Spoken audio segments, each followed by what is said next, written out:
Should a corona consent be taken from each and every patient who comes to a doctor's clinic, hospital? Will it help this doctor, hospital in defending a case where the patient alleges that he or she got infected after visiting the clinic or hospital? Corona consent, a new term that is now doing the rounds amongst doctors in India. Doctors across the country are taking this special consent before examining patients. Some have printed corona consent forms, while others are taking this consent in the patient's own handwriting. Earlier, doctors and hospitals had been writing not for medico-legal purpose, not for court cases, on their prescription pads, on their discharge cards. And when these lines were pointed out in courts in defense, the courts have simply laughed. No cognizance was taken. This defense was simply rejected.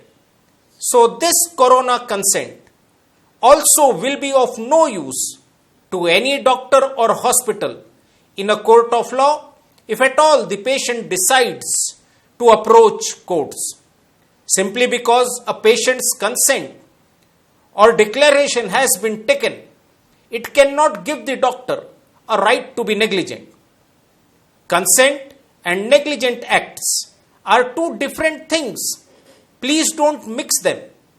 Failure to take consent is certainly an instance of negligence, but taking consent or a declaration of an indemnity from the patient that he or she will not sue a doctor is a piece of paper that will have no relevance in a court of law.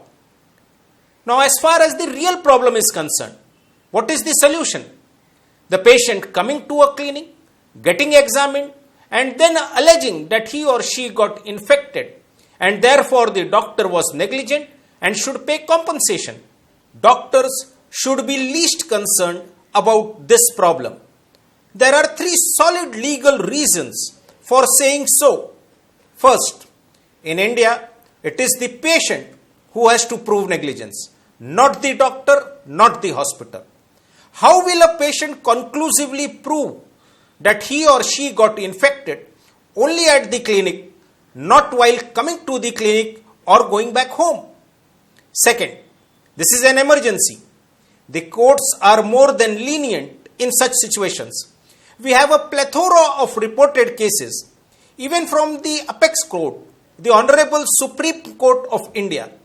Mistakes, errors are overlooked, condoned.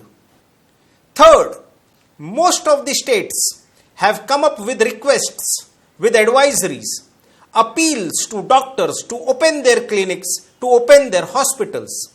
These directions have been given under the Epidemic Diseases Act 1897.